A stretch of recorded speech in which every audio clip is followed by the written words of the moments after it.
हमारी चेतना में जो 4 डिस्टॉर्शन है ना, मन भविष्य में, बुद्धि भूतकाल भविष्य में, स्मृति भूतकाल में, अहंकार भूतकाल में, ये तो साधना से, यज्ञों से, दान से ही ठीक होने वाला है। तेरी बुद्धि से तो कतई ठीक नहीं होने वाला। Are you getting my point?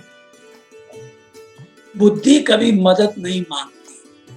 जब बुद्धि को मदद मांगना सिखा दोगे, इसी को शरणागति कहते हैं, इसको समर्पण कहते हैं।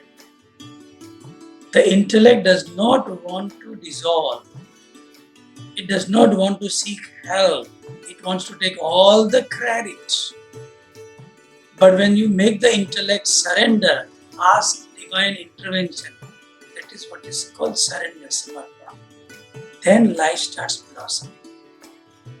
Because intellect does not want to give credit to anybody else. It wants to steal the whole credit. Is it making sense? यही प्रॉब्लम है इंटेलेक्चुअल्स के साथ। दुखी भी है लेकिन मदद नहीं मांगना, क्योंकि लगता है मेरी इज्जत चली जाएगी। अरे मदद मांगोगे तो इज्जत मिलेगी, तो इज्जत मिलेगी, ऐसे इज्जत चली जाएगी। इसलिए श्रद्धा क्या है? अज्ञात पर भरोसा करना। जो हम नहीं जानते, जिसका हमने अनुभव नहीं किया है, उसका अनुभव करने की तैयारी, उसी को श्रद्धा कहते हैं। सिंपल है। ऑटोलिंक से पहले साधना के बारे में कुछ नहीं पता था। हैप्पीनेस प्रोग्राम किया, एडवांस कोर्स किया, सहज किया, तो हमने अज्ञात की ओर कदम बढ़ाए, इसलिए आज जीवन इतना खुशनुमा है ना। अगर तूने श्रद्धा नहीं रखी तो ये आता नहीं तेरे जीवन में। वैसे हर चीज के प्रति जो अज्ञानता है, अज्ञात है हमारे लिए, किसी के लिए ज्ञात है, हमारे लिए अज्ञात है। तो जिसके लिए ज्ञात है, वो जो कहता है, उसी को जीवन में फॉलो करना, इसी को श्रद्धा कहते हैं।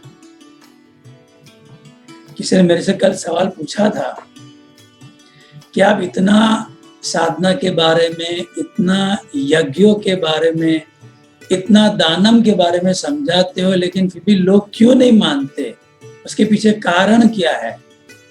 तो मैंने बोला 2 ही कारण है।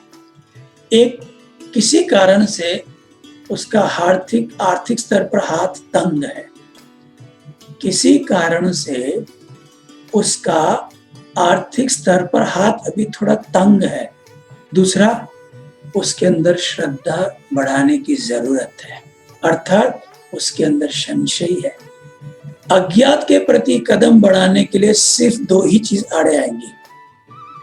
एक, आर्थिक स्तर पे हाथ टाइट है, क्योंकि अभी इसमें हमेशा आर्थिक कोई कंट्रीब्यूशन करना पड़ता है। दूसरा, व्यक्ति के अंदर अज्ञात के प्रति संशय है। होनी चाहिए श्रद्धा, है संशय। और भगवान श्री कृष्ण ने गीता में कहा है, संशय आत्मा विनश्यति, कि जो तेरे कल्याण के लिए, उसी पर तेरे को संशय आएगा। 5 इंद्रियों के सुख पर आज तक संशय कभी नहीं आया।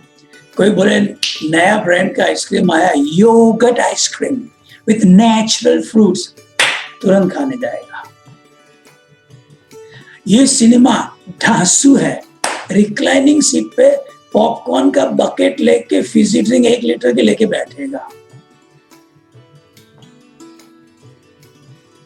उस पर कभी संशय नहीं आएगा। 4 वैचारिक सुख, अत्यधिक पैसा कमाने में, प्रसिद्धि में, पदवी में, औलाद पर कभी संशय नहीं आएगा। संशय आएगा आयुर्वेद पे, आध्यात्म पे, गुरु पे, भगवान पे संशय आएगा। जो ये जान लेता है ना, अगेन कहता हूं, किसी भी सात्विक एक्टिविटी में पार्टिसिपेट कोई व्यक्ति नहीं करता है तो तीसरा कारण नहीं मिलेगा। एक, आर्थिक स्तर पर हाथ टाइट है, तंग है, या बुद्धि संशयग्रस्त है। That's it. तो आप में से जितने लोग किसी भी कारण से अगर ये जो अलग अलग एक्टिविटीज में भाग नहीं ले रहे हो, आप देखना तीसरा कारण हाथ तंग या संचय, इसके अलावा तीसरा कारण हो सकता है आपको श्रद्धा है लेकिन आपके घर वालों को संशय, इसलिए आपको पार्टिसिपेट है तो संशय ही ना।